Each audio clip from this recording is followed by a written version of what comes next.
Hello, this is Elliot Vella's video logs, episode 6, and the title is called Stuck in Chains - Freedom to Live. So, what does it mean to be stuck in chains? I know that I was stuck in chains for a long time. To be stuck in chains is to be stuck in your trauma, stuck in your vices, stuck in toxic friendships and situations, to be stuck in your head, to not be able to do the things that you want to do, or get to the places you want to get to.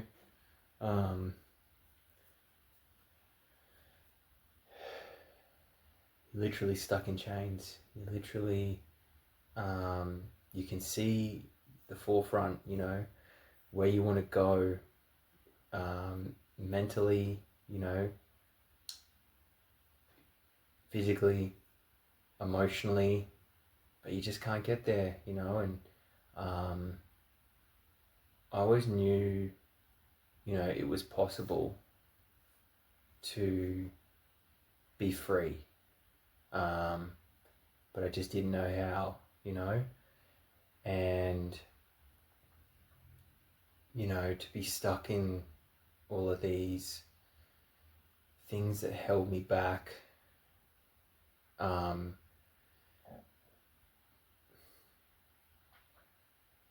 it's frustrating. It was exhausting, and took away my self-esteem, took away my will, my will to keep going, especially when I was in these relationships that were unhealthy. You sort of just stop trying. But then within myself, I was just sick of my own thoughts and my own actions, and just get so fed up with yourself, and that you just feel hopeless, and it's not a good place to be. And I'm sure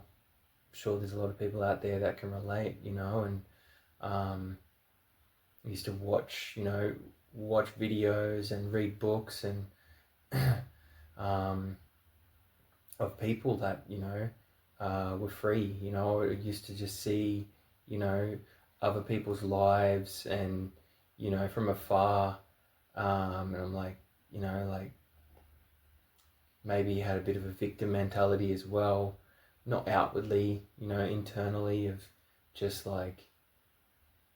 I always had this fire to keep going, but didn't know how to get there, and saw people born into situations. You thought, maybe they're free, maybe they don't have the generational trauma, maybe they can get where they want to go, and or even people that weren't born into situations, but they got there, and just like always wondering how they did, and how they just kept going. And I always felt like I just needed to step away from everyone to focus, to get things done. But when I did that, I couldn't focus. I could put my head down for a while and push through, and but I would usually turn to cigarettes and weed and lots of coffee, and it would, or I'd procrastinate, and I'd get something done for a while, and but then I couldn't finish it. I'd only, until like I had all the weight on me, until like I had to do something, then I would get it done. But it it wasn't practical, you know, and I was so stuck, you know, I was so stuck, um, and so yeah, I guess that's a bit of, you know, my version of being stuck in chains, you know, and Jesus talks about on the Sermon of the Mount, on the Mount, the wide path, you know, the wide path and the narrow path. He says the wide path most will follow, and the narrow path few will follow. And so, you know, when I think about the wide path, I think about fulfilling all your desires right now, you know, and it can be pretty broad, you know, but it can also be quite simple. But drugs, alcohol, even if you don't have that, you know, sugar, self-satisfying things, just everything to make yourself feel good and feel happy. You know, it could be pornography, could be sex, it could be masturbation, it could be watching movies constantly, you know, it could be, you know, sleeping in, spending all your time, you know, things to do with yourself. It could be you going to church, you know, on the Sundays, but the rest of your week, you know, you're following money, you're following buying new things, material things, you're following, you know, watching content that is just not even, you know, not even violent, not even materialistic, but you're just filling up all your time with that, you know. And you know, I used to watch a lot of Kill Tony. I used to watch even just, you know, even just normal comedy, or, you know, a lot of I love like sci-fi, you know, and like there's nothing wrong with comedy, there's nothing wrong with sci-fi, there's nothing wrong with buying things, you know, there's nothing wrong with you know, sex in a relationship, you know, in a married relationship, you know.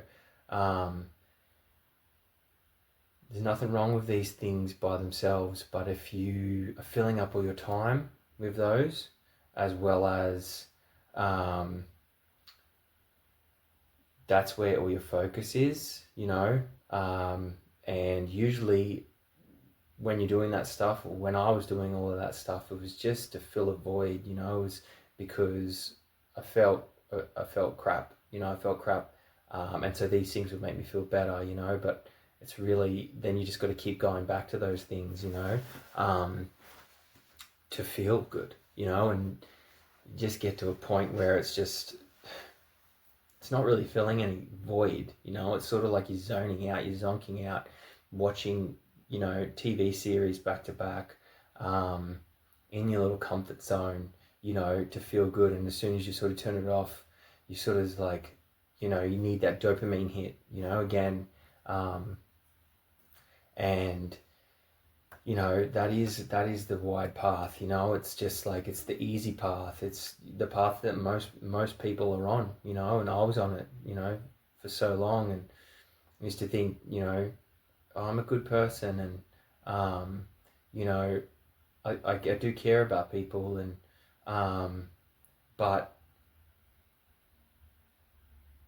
you're stuck, you know, you're not really fulfilled, and you're not really content, and you're not pushing yourself to, you know, to grow. You're not pushing yourself to really, you know, understand a deeper level of life, and you're not living for Jesus, you know. And I was so stuck, you know. I was so stuck that I didn't even talk about it, you know, how stuck I felt. And I didn't even talk about it to myself, you know. And but deep down inside, you know, I remember, you know, some moments, and if I just look back, you know, it just, there's bits where I just felt like so, you know, so depressed, but so in denial as well at the same time. And I never talked about that with anybody. I hardly confronted it myself, you know, and there was probably like little moments where I'd sigh and be like, hey, I gotta do this, I gotta get off that, you know, or, you know, I gotta do something that's gonna make myself feel good and everything. And you're just stuck in these patterns, you know, and, but I just remember this exhausting feeling, you know, and deep down inside, you know, there was those bits where I was just like, man, I don't know how much longer I can keep this up, you know, just living, just in general, you know, I woke up with a fog over my head, a darkness over my head, and during the day I had it, you know, and you know, and then I just, when I get home, just be like, hey, 5 hours, you know, of just watching stuff, you know, just to make myself feel okay, you know, and just so stuck, you know, so stuck in chains. And you know, if you have a relationship, you know, if you have a friend group, you can distract yourself a bit, you know. That can fill you up. Family can fill you up, you know, in a way, and love for them. But I feel like they're sort of band-aids as well, and you still have your stuckness. And you know, if you don't get what you need from them, or if you you know, if you sort of, like, if you haven't seen your friends for a while and stuff, and like it all just comes back, you know. And deep down inside, you know, I was stuck in chains, and didn't know how to get out, you know. And Jesus really does break you free, you know, and he has a plan for you, you know. And you know, we have our own will and we have our own pathway, but Jesus has a pathway and a plan for you. And it sort of feels weird to hear that, you know, at the start. It felt weird for me. I'm like, well, I want to choose my own life, you know, and I want to choose my own pathway. Like, why do I have to listen to God to tell me how he's going to plan out my life? Like, it tested my ego, you know, and um, tested, you know, a lot of things in myself, and I was uncomfortable with it for a long time. And I keep coming back to it, you know, on this journey, you know, of being saved, and my journey with Jesus. Like, it was like, I want it, like, it feels unfair, you know, to have to, like, I want to figure out the things that I want to do, you know. And but it's not like that at all, you know. And Jesus knows you better than you know yourself, you know. He knows exactly, you know, you think about the deep structure of who you are, you know, and the things that you love, you know. And you know, I used to think that I love drawing and art, you know, and I do enjoy those things, and music, and I love that as well, you know, and sci-fi, and comics and stuff, and hiking, you know, and skateboarding and surfing and you know, extreme sports and stuff. And I do enjoy all those things, but to the core, you know, to the core of who I am, like, I know, like, you know, I love people, you know, I love connecting with people, and and helping people, you know. And I think all of us, you know, deep down inside, we have something that is our, like, actual, like, our core strengths, you know. And Jesus knows that, you know. And once you sort of surrender to, you know, to his, you know, his plan and his will for your life, like, he just, like, he lines it up and shows you how much he actually knows you, you know. And he has the perfect plan for you, and perfect, you know, for your life and who you are. And so not only does he break you free, you know, as when you start this journey, you know, with him, and he breaks you free from all your trauma and your patterns and your alone and empty feelings, but he has a plan for you and a will for you. And it's like the best thing you could ever think of, you know. And it's like, if you just surrender to him, you know, and surrender you know, your plans to him. And like, I never felt content. You know, I never felt content with my own plans. I could do whatever I wanted, you know, and after a while, it was like, you know, I'll stick this out because I studied this, you know, at university or something, or I'll stick it out for a while, um, but after a while, I was like, I don't know if this actually suits me, you know, and I was always trying to get to the core of who I am to try and um, line up the best possible job, the best possible life for myself, and always knew I loved family, you know, and they make me happy, you know, and my kids make me happy, and you know, my partner, and animals, and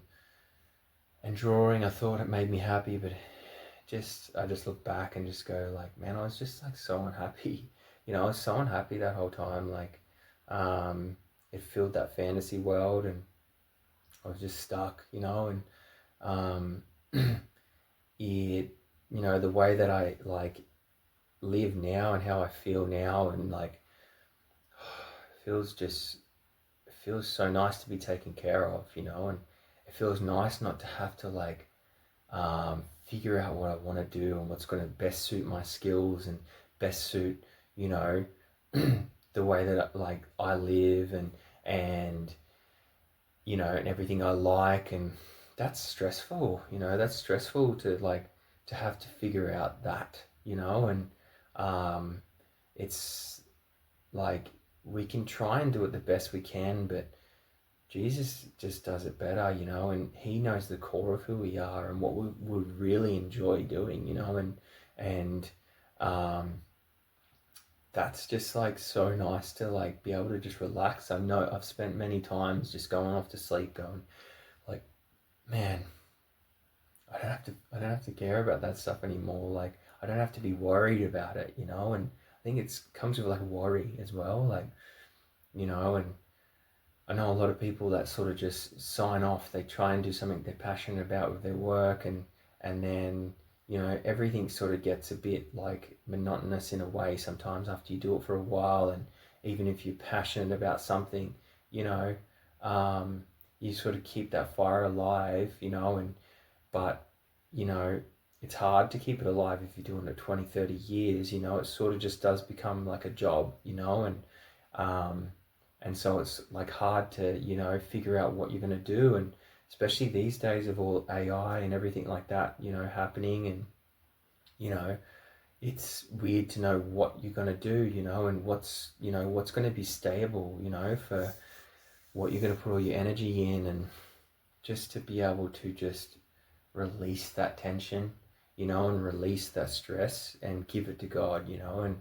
and just trust that he is gonna like he's gonna take care of it, you know. He's got the best plan for you, and there's always gonna be work for that. And um, you'll never have to worry, and you'll have something that's gonna be have meaning behind it, you know, and have purpose. And just like you just get tingles, you know, you get tingles doing stuff like for Jesus, you know, and because it brings you purpose, it brings you meaning, you know, and like having that in like anything that you do, like we're lucky, you know. And so just to, you know, give that to him, know that we're taken care of, you know, and to know, and just already, you know, already I feel content with doing things, you know, for Jesus, and doing things. It comes back doing things for people in your situation that you've come from, you know, and to be able to help people out of that, like. And I just look back and I was just so stuck and so lost, um and like I just wanted an answer, you know. I just wanted an answer, like, to what am I going to do with my life, answer to how do you get out of these chains, how do you get out of this generational trauma. You know, I saw it in my family, I saw it, you know. I was like, I just want to be able to figure out the answer, so then I can tell my brothers and my sister and my parents, like, this is what you do, you know. And you know, you can be in church and you can still be lost, you know. And you can be, you know, like I see my parents, you know, and they're in this Jehovah's Witness thing and they don't seem happy, and it's not even about happy, like they have purpose in a way, but they have no relationship, with us in a way, and with, that close, meaningful relationship with Jesus, like I want, I just always wanted them to see them like out of their generational trauma, and I needed to get there first, to then be able to go, okay, this is what you do, and for my brother this is as well, like, and family, and and kids, and like doing something crafty, like it's good and it masks it, and it gives you these feelings of love and contentment for periods of time, but you can see behind, people's eyes that they're sort of just, they're suffering still, and they're broken, and nothing can fix it, and nothing can fix it, like, besides Jesus, and besides God, and I could never feel content. I could never feel content, and I know that, they aren't, and I want that for them, and I want that for people, and yeah, this freedom, it gives you, it gives you meaning, it gives you purpose. I just know I just felt empty. I felt dull. I felt like, watching things, watching comedy, watching, even a culture and a movement and stuff like that, like getting into that, and it had some sort of purpose, but it still had that emptiness, and it can mask it, and you can it can become your story, that emptiness and that darkness, but it doesn't have to be, it doesn't have to be who you are, like, it doesn't have to creep into your identity, and that brokenness doesn't have to be, who you are now, and so many people just like accept it, and I accepted it, but I didn't, as well, and I think that's what kept me going, kept me going to, like, on the search, but the search gets exhausting as well, and I read so many different books, went to so many different psychiatrists and psychologists and counselors, and got little bits of knowledge out of them, and watched people online and stuff, and but it just, you almost start zoning out. You're almost like, I'm just going to sink. I'm just going to sink in this, right now, and it's just easier, and you do start to give up in a way, and you don't have to, and there is like a road, that has meaning and purpose, and challenge, and it comes with so many rewards, not only in this life but in the next life, and but the reward in this life is worth it, and just to be able to, like,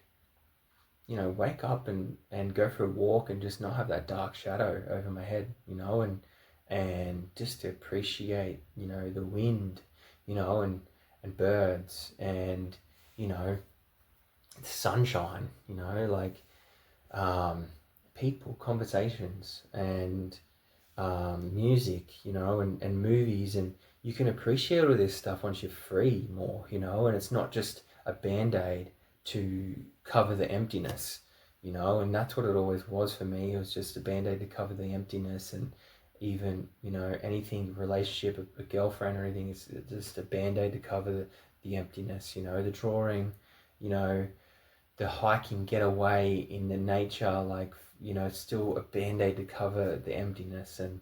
when I was out there, the times I went by myself,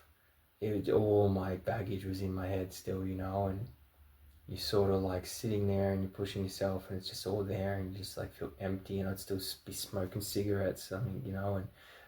smoking weed, and I was in this sort of, I could you know, I could feel okay for a night smoking weed around a fire, but it just still, that emptiness was still there, you know, and still I was still stuck, you know, and you don't have to be, you know, and once you, you know, take that first step with God, and you start your journey, you know, and for me it was just a simple prayer, you know, just a simple prayer, just help me God, you know, and just opened up everything, you know, opened up a whole new life for me. And on that journey, you know, you don't need to be perfect, you know, God doesn't expect you to be perfect. And um, he's very patient, you know, he's very patient with you, and he shows you the ropes, you know, and you start to get in sync with how he teaches you things. And you sort of get, you know, you get excited, you get all this energy, you know, at bits, and then you can sort of like, you know, almost like you can burn out a little bit, you know, and then, you know, you have to sort of get re-excited again. And but he's patient with you, you know, and when you take a couple steps and you can look back and you go, man, like, look where I am now, you know, that where I was a week or two ago, you know, and or even a couple of days ago, you know. Sometimes you just take it day by day. But he shows you the ropes, you know, he shows you through people, he shows you through, you just know stuff in the back of your head, you start to understand things. And he's patient with you, you know, and once he starts to, you know, unlock you from your chains, yeah, he starts just giving you wisdom, you know, giving you wisdom about, you know, what you were in, you know, and just starts helping you out of it, you know. And I think the thing that you do need to do though is you need to take action, you need to take steps towards it. And it's not always, you don't always know, you know, when you're taking those steps. You just take a step. If it's not the right step, then you'll know, you know. And I think, you know, God talks about, in the Bible, he talks about the master gives talents, you know, to three different people. And he gives the first person, you know, 3 talents. And he gives the second person 2 talents, and he gives the, you know, the third person 1 talent, you know. And the first person, you know, and talents are, you know, I think it was money, you know, back then. And to do something with it, you know, to do something. And, you know, the first person, he goes and he like doubles and triples, you know, the talents, and comes back with, you know, 2 or 3 times as much money, you know. And he, I don't know what he does, but like, he could have put it into businesses, or he could have, you know, crafted something up and sold it, and then gotten money and made more and sold it. And so he brings back the master, like, you know, 3 times, you know, as much talent as he gave him. The second person does the same thing, you know, and he turns, you know, 2 talents into, you know, he doubles it, like, into 4 talents. And then the third person, he digs a hole and he buries the talent, you know, in the ground. And the master comes over and he says, you know, what have you done with the talent that I gave you? And he said, I buried it in the ground so no one, you know, no one would take it, you know, it wouldn't get lost. And so here is back the 1 talent, you know. And the master takes that talent from him, you know, and gives it to one of the other 2 people, because he didn't do anything with it, you know. He didn't do anything. He didn't try and take a risk and you know, double it or anything like that. And it's a good lesson, you know, it's a good lesson for us to, you know, once we're free, you know, and once, you know, God's like, he's healed us, you know, and, you know, even on that journey, you know, we need to take action, you know, we need to do something, take a step,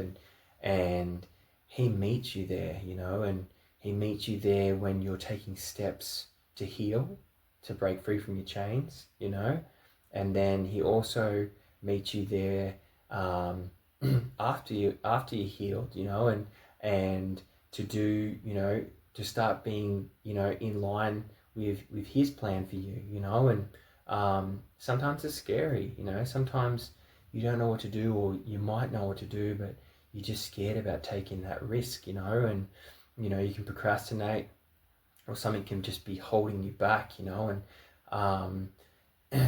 and it's just like, we do need to take some action, you know, and once we do, we feel great from it, you know, and he meets you there and he helps you, you know, and God's Spirit is with you, um, and things start working out, you know, and it's just like writing, you know, or like, you know, doing things for the kingdom. And you know, I remember when I was, you know, just starting to write, you know, and getting things going, and sort of started turning into these videos, you know, but just to get writing just took me a little while, you know. I ended up writing a bunch of articles and started getting a voice for myself, and um, turned into this. Um, but it was hard to do at the start, you know, and I really had to push myself, you know, and once I did one, I felt awesome, you know, I felt like so good, and not only I was just doing something accomplishment, but I was doing something for Jesus, and, you know, and for the kingdom, you know, um, and so taking action, you know, is important, you know, while we're stuck in our chains, to get out of our chains, and then, you know, to get freedom. And then once we have more freedom, you know, taking steps towards the kingdom, and God meets you there, you know, and like I said, he's patient, you know, and he shows you the ropes, you know, and it's nothing to, you know, sometimes we just try and figure everything out, and we sort of jump all in too fast as well, and I did as well, you know, and it's not about that. It's just about just taking steps, you know, grounded steps that you can sustain, you know, and forming some habits. And then it gets easier, you know, and then you get, okay, accustomed to just taking steps, you know, and in, you know, in a bunch of directions, you know, but you sort of find out what the wrong ones are, you know, sometimes when you take it and you go, oh, this doesn't feel, you know, this doesn't feel peaceful, this doesn't feel like this is what I'm supposed to do, you know, and that's how you can sort of tell where the Holy Spirit is, you know, because there's peace there, you know, and I took some steps, you know, in a couple directions, and it was like, this doesn't feel right, you know, and the peace isn't there, and so then I just, you know, took a step back and took a step in, you know, another direction, and that felt right, you know, and so, yeah, it's sort of just like, you know, taking some steps, you know, when you're stuck in chains, towards God. Once he starts healing you, taking some more steps towards God and his will for you, you know, and that's all you need to do, you know, and I think a big thing as well, to get you started on this journey, is you got to be real with yourself, and you got to, you know, stop lying to yourself about how you actually feel, you know, about yourself and about your life. You know, I was in denial, you know, and, you know, I went through periods in my life where I'd pop out of that, you know, at the start of the year, and I'd write a lot of things down in a journal and stuff, and then I just fall back into, you know, just my patterns and habits and unhealthy habits, and so to be real with yourself, you know, and it's hard. No one feels like doing that, you know, and looking in the mirror, but it's the first step, and what comes with it, you'll be blown away, you know, and it'll feel pretty crap. It'll feel pretty shit, you know, at the start. writing down the things that you're not happy with within yourself about your life, it sort of sucks to do, and at the start it feels, it doesn't feel good, and you might break down and cry and just feel broken, and but then it gives you this like powerful feeling afterwards, and it makes you've put it on paper, you've written down what you're not happy with, and you're starting to do something about it, and that is the first step, just putting it on paper, and just sitting on your bed, sitting at a table, sitting on the couch with a pen and paper, and just write down what you're not happy with, and could be, the way you treat your animals, it could be the way you treat your partner, it could be, how you work too much, or you're smoking cigarettes and you said you're going to quit, and you just keep saying it and you're not doing it, or how, that you're stuck watching pornography, and it doesn't feel good, and you're eating unhealthy all the time. You can't do anything about it, and whatever it is, your finances, the way you treat your kids, and anything. But writing a couple of things down, it puts it on paper, and then those things can turn into goals, like they literally transform from something out of you that feels shameful and, doesn't feel pleasant, to get out on paper. And then literally now you've written your goals out, and steps towards it, and they, that got me going, and then, but it is, you got to be real with yourself, you got to sort of sit somewhere in stillness and even just let the thoughts come out, and just be like, am I happy with myself? Am I happy with my life and where I am and what I do for work? And sometimes we can just be in denial, and we can be lying to ourselves, for so long. And deep down inside, we're empty and we're unfulfilled, and we could be angry. It can start turning into anger, or bitterness, or, passive aggressive behavior, and sort of showing you're not happy, and you just take that out on the people around you, if you don't do something about it, or you turn to the drink, turn to beers, and this is just what I do to take the edge off, it's like, what's the edge, why do you have to take anything off, like, it's because you're not happy, you're not happy in your situation, in your life, and it's time to do something about it, and so you got to stop lying to yourself, and you got to be real with yourself, and like I said, it feels shit to do at the start, but then it feels awesome, then it feels great, then it feels like you put it on paper and you're taking some steps, and then you might write out 10 things or 20 things, and then you just circle one, and you just work on that one, and you just keep living your life, and you circle that one, and when you do that, then you circle another one, and you just try and get one down at a time, and then for me, I had it there, and I did a couple at a time because it felt good, and it was sort of like I was getting somewhere faster, but, and some I just had on paper, and then they're out of my head and they're on paper, and I didn't even have to circle, I didn't even have to look at the list again, because I've gotten it out. I was aware of these things, and you just naturally start working towards getting them, done or fixed or, adjusted, until you're at a place where you're happy with them. And so being real with yourself is super important, anything is possible, and anything is possible with Jesus, you might have this plan in the back of your head, and you might feel Jesus calling you towards that, and you might be scared, and you might feel, I can't do this, and Jesus makes a way, and anything is possible with God, like you look at what he did in the Bible, you look at, Moses rescuing the Israelites, out of Egypt, and they got to, a spot where you couldn't move, and the Red Sea, and they had all Pharaoh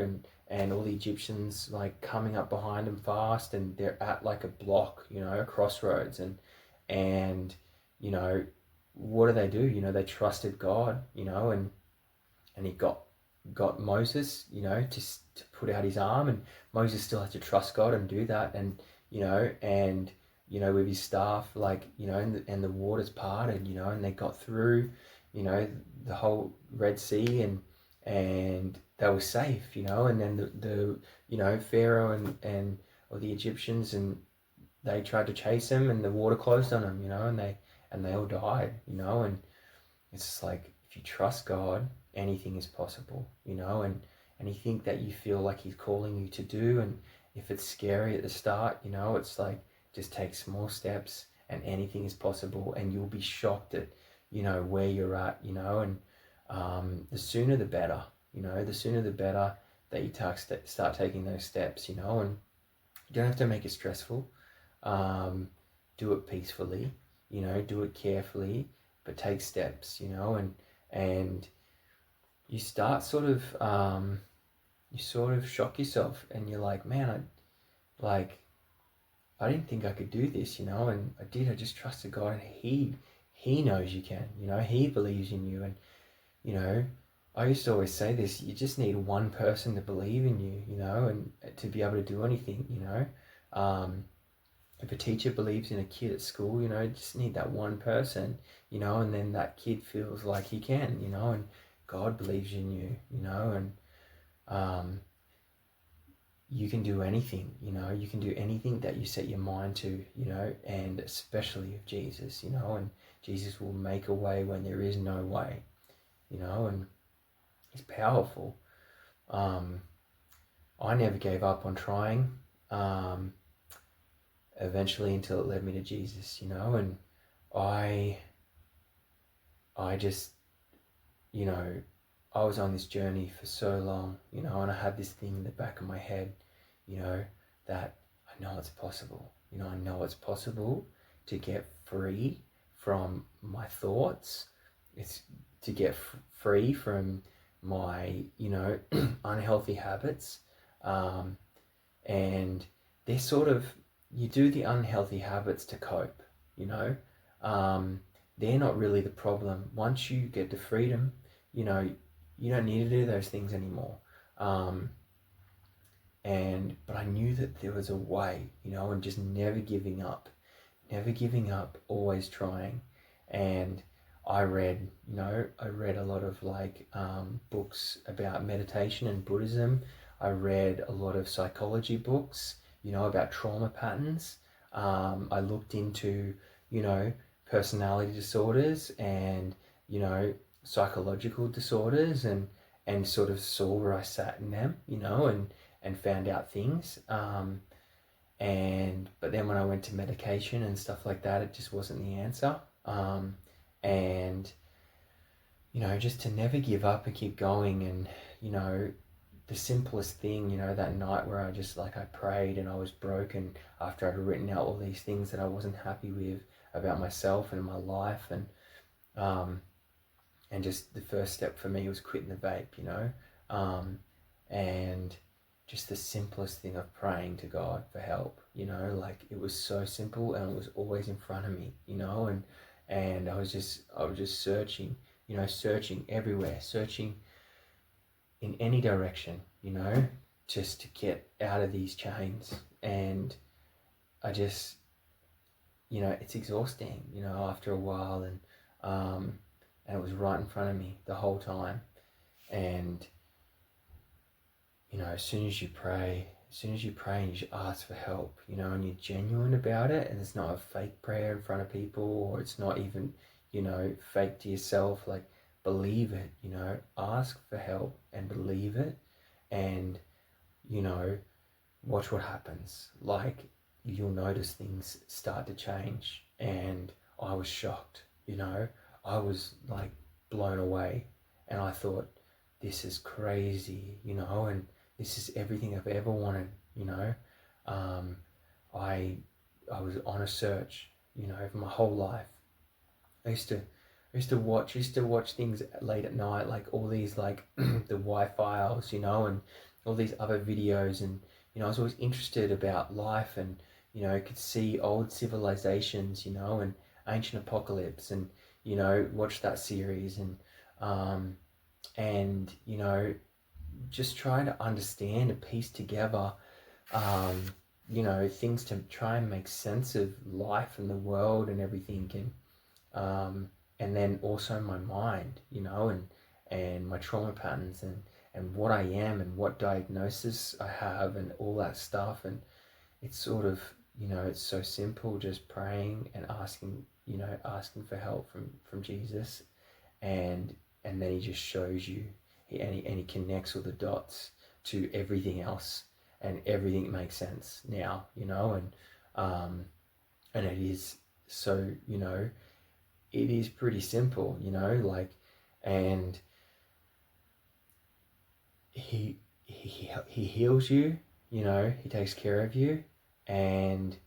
he connects the dots for you, and he gives you purpose, and he gives you, you know, gives you love, and he shows you that he's always been there, and he knows you, he knows your childhood, and he knows the bits where you felt alone, and you look back at the memories and you see, you know, he was always there, you know, and like, and the things from people that helped you,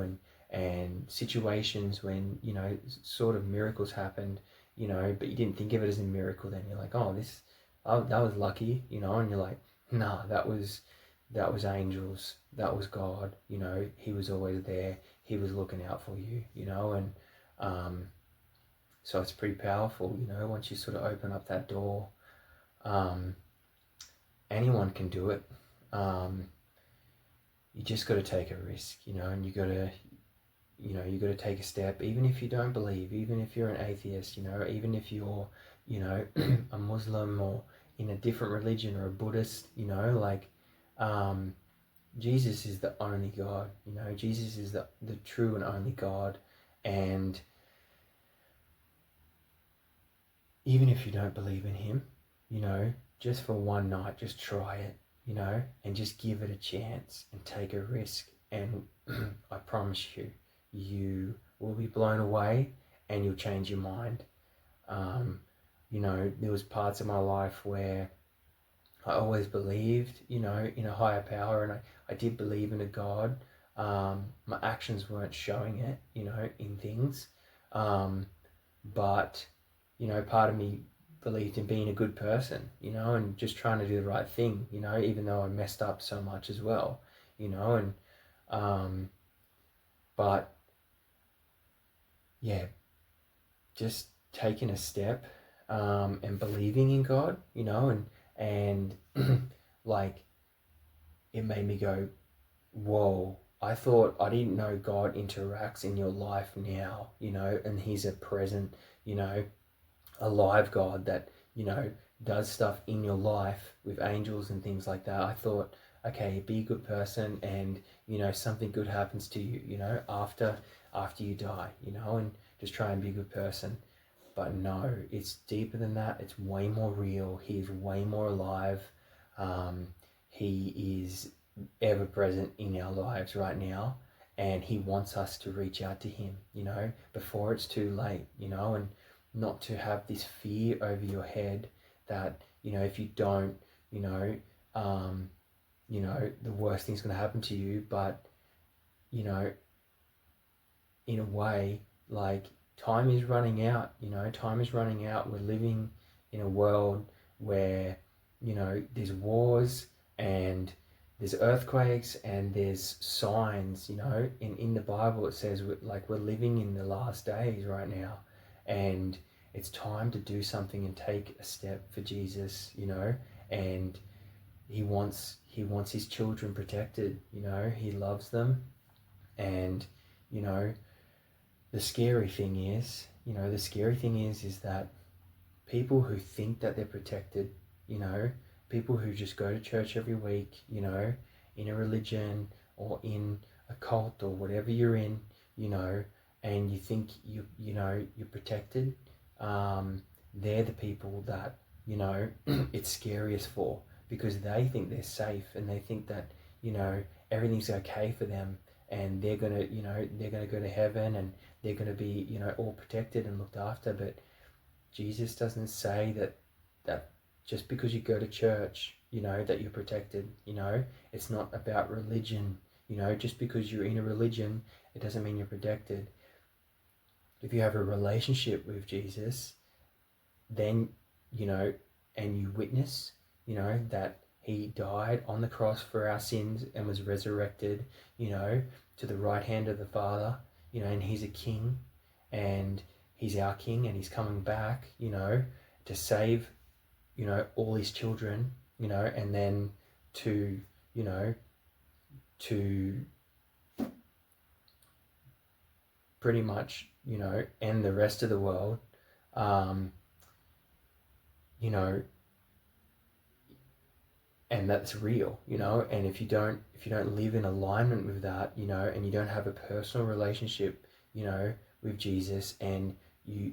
intimate with him with your real heart and your real feelings, and you step away from these trauma patterns, and this generational trauma, and you actually open up your heart, you let God work in your heart, then you're covered in the blood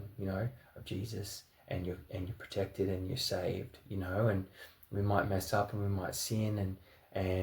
but you're still covered, you're still saved, and then you have relief. You don't have to worry, but you need to keep that relationship real,